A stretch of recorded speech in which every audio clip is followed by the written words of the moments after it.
Ya, Assalamualaikum warahmatullahi wabarakatuh. Minasan ohayo gozaimasu. Kyo. Nah, sekarang kita lanjut ke bab 43. Di bab 43 ini nggak banyak materinya, hanya ada 2. Yang pertama, so des. Yang kedua, tekimasu. Oke. Nah, so des ini artinya kelihatannya. Rumusnya ini, kalau misalkan kata kerja, jadi pakai kata kerja bentuk mas. Kata kerja bentuk mas ini, walaupun namanya bentuk mas, tapi pada intinya kata kerja yang masnya dihilangin. Ini ya. Contohnya, tabemas jadi tabe, ikimas jadi iki, ochimas jadi ochi, dan lain-lain. Ditambahin so des. Kata sifat i-nya dihilangkan. Contohnya atarashi i, jadi i-nya cuma 1. Takai, taka, asalnya takai jadi taka. Dihilangin i-nya, lalu tambah so des. Kata sifat na itu nggak diapa-apain ya, nggak ditambah na juga. Contohnya kata sifat na itu apa? Hansamu, hansamu so des. Terus apa lagi? Hima, waktu luang ya, hima, hima so des. Nah, untuk kata benda nggak ada ya, nggak bisa pakai kata benda di pola kalimat ini. Oke, catatannya ada kata sifat i, yaitu i atau yoi. Nah, kalau kata sifat i ini mau diubah menjadi bentuk so des, kelihatannya baik ya. I itu kan artinya baik. Itu bukan iso des, tapi yosa so des. Ini yang harus jadi catatan. Yosa so des. Nah, catatan yang kedua adalah so des tidak bisa diikuti kata benda. Tadi udah saya bilang, cuma kata kerja, kata sifat i, sama kata sifat na. Kata benda tidak bisa ya. Untuk artinya sendiri, kalau misalkan waktu disambungkan dengan kata kerja, itu melukiskan keadaan yang akan terjadi. Contohnya, ima ni mo ame ga furiso des. Kelihatannya akan segera turun hujan. Arti ima nimo ini, ima itu sekarang, nimo itu artinya juga. Sekarang juga, amega furiso des. Ima nimo ini bisa diartikan segera. Ima nimo amega furiso des, amega furiso des. Furimas, masnya dihilangin tambah so des. Amega furiso des, kelihatannya akan segera turun hujan. Terus, yang P, tanakara, dari rak, nimotsu ga ochiso desu yo.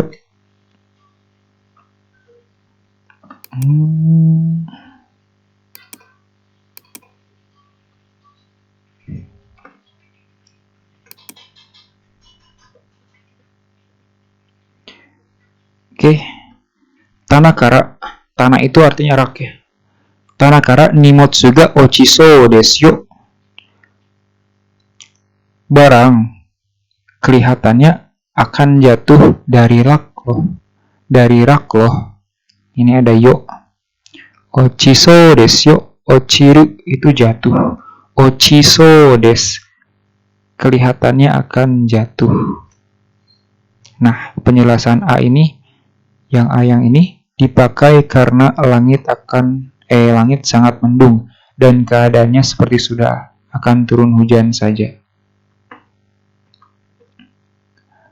Yang kedua, apabila disambungkan dengan kata sifat i atau kata sifat na, itu menunjukkan bahwa sesuatu kelihatan demikian, walaupun belum dibuktikan. Contohnya, kono ryori wa oishi sou desu. Nah, kelihatannya demikian ini berarti kelihatannya enak. Kono ryori wa, masakan ini kelihatannya enak. Ingat, oishi i-nya itu dihilangkan ganti sou desu. Terus risang wa hima sou desu. Hima itu kata sifat na-nya nggak usah dipakai, jadi hima sou desu. Saudara Li kelihatannya luang. Saudara Li kelihatannya sedang luang. Yang C. Yang C ini berarti bahwa masakan itu kelihatan enak, tetapi karena belum dicoba, maka belum dapat dikatakan oishi desu. Sebaliknya, apabila sudah dirasakan atau sudah dimakan, maka oishi sou desu tidak bisa dipakai. Kalau sudah dimakan, maka pakai oishi desu. Nah, bentuk sou desu ini juga dipakai untuk dalam bahasa Jepang ya. Perasaan orang lain itu tidak dapat dilukiskan dengan kata sifat yang menunjukkan perasaan. Contohnya ureshi, kanashi, sabishi, dan lain-lain. Tetapi harus menggunakan sou desu. Contohnya, di sini misalkan saya bilang, Ri-san wa tegami o moratte ureshi sou desu. Itu yang betulnya. Jadi, kita mengungkapkan perasaan si saudara Li ini dengan ureshi sou desu, karena bukan perasaan kita, melainkan perasaan Ri-san gitu. Contohnya lagi, kalau Ri-san wa tegami o moratte ureshi desu, itu salah. Karena ureshi itu adalah berarti untuk diri sendiri. Kalau misalkan untuk menunjukkan perasaan orang lain, itu pakainya kata sifat i tambah sou desu. Seperti itu. Ingat, Ri-san wa tegami o moratte ureshi sou desu. Nah, sekarang materi kedua, tekimasu. Kimas sendiri artinya udah tahu kan? Datang. Nah, di sini ini bukan arti ya, ini makna. Pergi dan kembali lagi. Ini makna bukan arti, sekali lagi. Nah, chotto tabako o katte kimasu. Saya beli rokok sebentar. Chotto sebentar atau sedikit. Tapi di sini berarti diartikan sebentar ya. Tekimasu berarti pergi ke suatu tempat, melakukan sesuatu dan kembali lagi. Nah, di sini ada chotto tabako o katte kimasu. Si orang ini pergi ke toko rokok terus kembali. Jadi artinya satu, pergi ke toko rokok, di sana membeli rokok. Yang kedua, yang ketiga, kembali lagi ke tempat semula. Itulah tabako o katte kimasu. Jadi harus ada unsur kembali.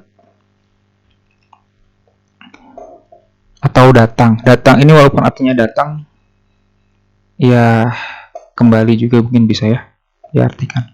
Walaupun mirip dengan tabako o kai ni ikimasu, yang artinya pergi untuk membeli rokok, yang dipelajari di bab 13. Tetapi ni ikimasu tidak mengandung unsur tetapi ni ikimasu hanya mengandung unsur 1 dan 2 tanpa makna unsur 3.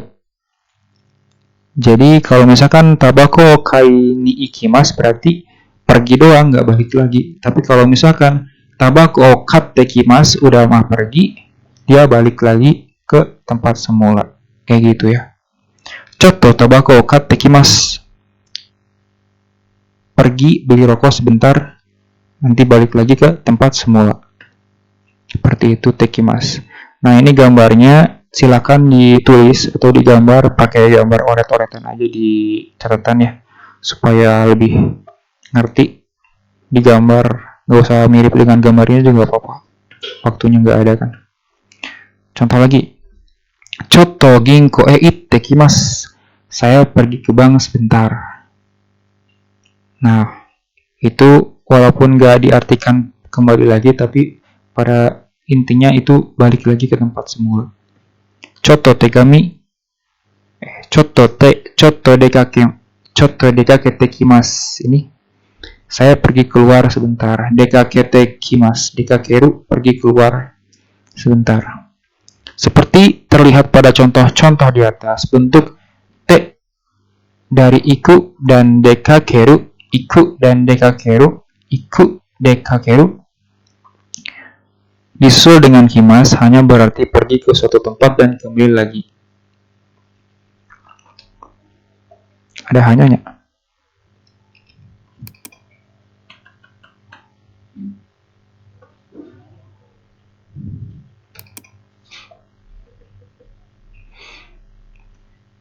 Disusul dengan kimas berarti pergi ke suatu tempat dan kembali lagi.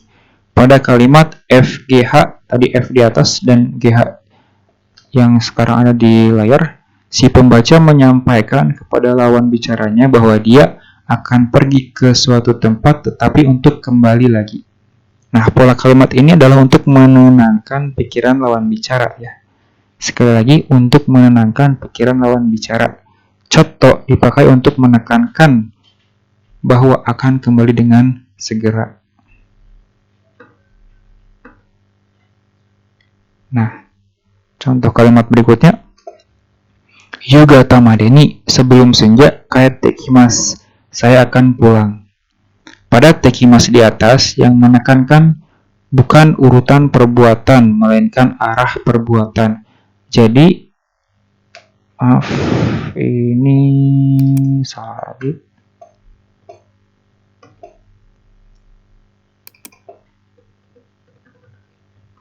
Jadi kalimat yang ini mengandung arti bahwa si pembicara akan kembali ke sini. Oke, sekian materi hari ini, nggak terlalu banyak. Karena tidak terlalu banyak, silakan dipahami dengan benar-benar dan materi sebelumnya juga difahami. Dan jangan lupa untuk setiap hari, mulai dari hari Senin akan ada yang namanya Kaiwa Renshu dari Sensei setiap hari. Dan Kaiwa Renshu akan dinilai ya. Jadi Kaiwa di Kiso 1 tolong diperkuat lagi supaya nanti ketika Sensei nelpon akan lebih lancar. Oke?